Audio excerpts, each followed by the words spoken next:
Nesse vasto universo, existem feras demoníacas, e uma vez a cada 1000 anos nasce um herói para apaziguar o desastre infernal que cairá sobre a Terra.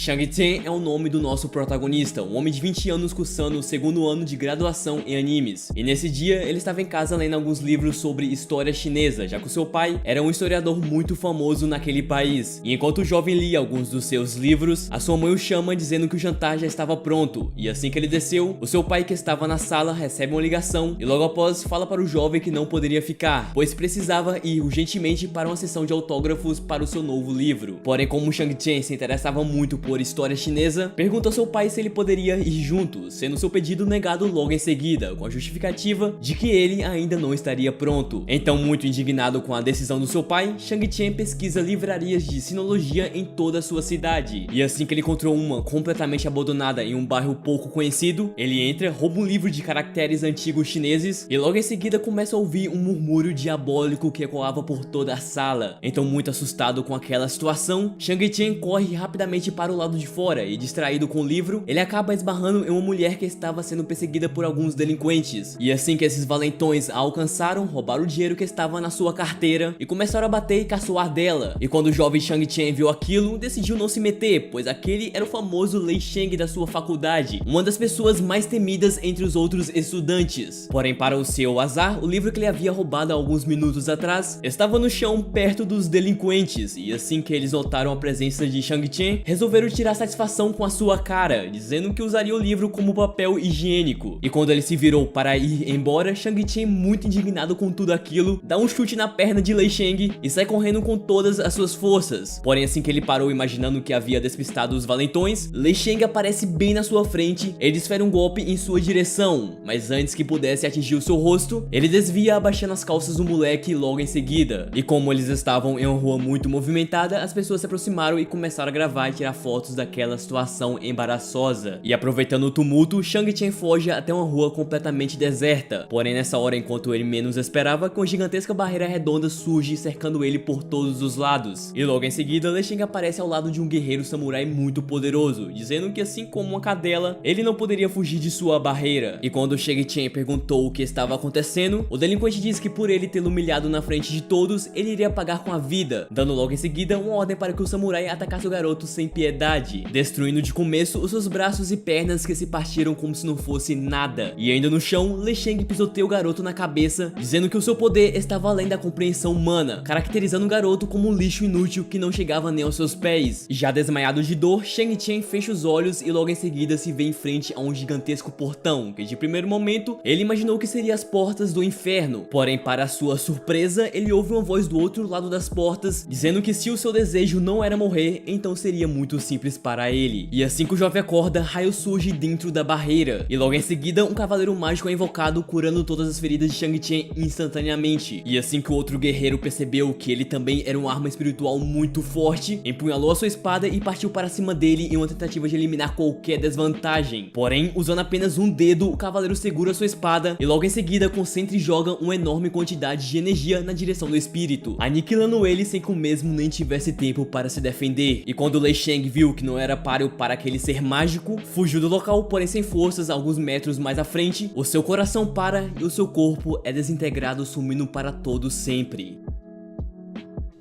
Mais tarde, Shang-Tsung estava em outra dimensão, prestes a beijar o seu companheiro espiritual. Porém, ele acorda no susto, percebendo que tudo se passava de um sonho. Mas após olhar para o lado, ele se depara com a sua arma espiritual deitada na sua cama, completamente sem roupas. E por esse motivo, Shang-Tsung levanta e diz que poderia até aceitar que ele dormisse na sua cama. Agora, sem roupas, isso já era coisa de pervertido. E depois de algumas horas, Shang-Tsung começou a procurar alguma forma de esconder aquele homem dentro da sua casa, até que a sua mãe bate na sua porta dizendo que uma adorável garota veio o visitar. E assim que ele desceu para ver quem era, não reconheceu a garota de primeiro momento. Porém, ela disse que o seu nome era Xuan, colega da faculdade, e que os dois precisavam discutir um assunto muito importante a sós. E por esse motivo, a garota acabou levando Shang-Tsung para uma praça deserta. E quando eles já estavam em uma distância considerável de casa, ela estrala os dedos e logo em seguida duas armas espirituais surgem dos arbustos. E assim que Shang-Tsung percebeu que ela era uma pessoa perigosa, pergunta mais uma vez quais eram as suas verdadeiras intenções. E foi daí que a garota garota diz que passou um bom tempo observando ele e que ela estava ali apenas para firmar um acordo. E o acordo consistia no garoto entregar para ela a sua arma espiritual recém-invocada, já que como ele não possuía poder o suficiente para controlar o espírito, era justo doar para alguém mais capaz que ele. Mas antes que Shang-Chi pudesse falar alguma coisa, a sua arma espiritual se aproxima da garota e começa a paquerar ela, perguntando se ela estaria livre para ir até a casa dele naquela noite. E quando a garota ouviu aquilo, ficou completamente apaixonada pelo espírito. Mas cortando o clima amoroso, Shang-Chi diz que ela até poderia considerar ele como fraco, mas nunca entregaria sua arma na mão de uma desconhecida. Um pouco mais tarde, Shang-Chi resolve perguntar ao seu espírito o que exatamente era uma arma, e é daí que ele revela que naquele mundo existem um arsenal de armas de vários níveis, e entre esses níveis estão as armas invocadas do arsenal de Shang-Wan, onde quem as invoca são considerados guerreiros espirituais. E após falar isso, o espírito também revela que daqui a alguns dias iria ocorrer algo que eles chamam de prova Tiangang, onde cada guerreiro espiritual junto com a sua arma lutariam uns contra os outros em um espaço de tempo limitado, e o vencedor dessa luta ganharia a glória dos deuses e por fim poderia realizar desejos infinitos. E já no outro dia, Shu resolve chamar o jovem mais uma vez para fazer uma segunda proposta sobre o seu espírito, porém após o jovem recusar novamente, ela invoca os seus espíritos e antes que pudesse entrar em combate, dois outros guerreiros aparecem dizendo que as armas apresentadas ali eram insignificantes comparadas às suas armas, e por esse motivo manda Shang-Chi correr dali que nenhum covarde faria, e contando com isso talvez eles poupariam a sua vida. Porém, enquanto falava, o seu espírito mágico se move rapidamente em direção aos outros espíritos, nocauteando um deles com muita facilidade. E assim que Shu percebeu que ela se encontrava em uma situação muito perigosa, decidiu formar uma aliança temporária com Shang-Chi por um inimigo em comum, e por esse motivo, juntos conseguiram derrotar os dois guerreiros que nada puderam fazer a não ser fugir dali pelas suas vidas. E depois da batalha, os dois resolveram ir para um outro lugar conversar sobre a sua parceria, e por esse motivo, ela acaba levando ele até sua casa com a justificativa de que iria lhe ensinar algumas coisas sobre trabalho em equipe. E assim que Shang-Chi chegou na casa da garota, ele ficou impressionado no quão rica ela era. E assim que eles entraram, ele se depara com a sua mãe tomando chá.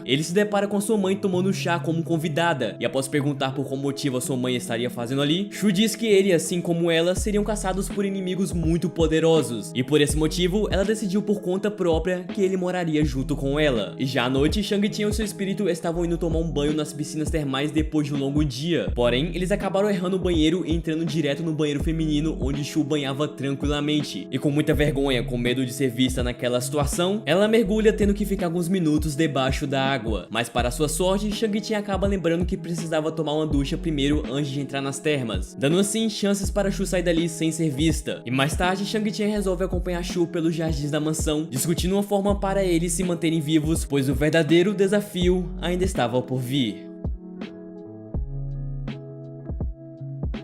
Bom, se você gostou desse vídeo, não se esqueça de se inscrever no canal e ativar as notificações, porque isso me ajuda muito. Eu vou ficando por aqui, até um próximo vídeo, valeu, falou!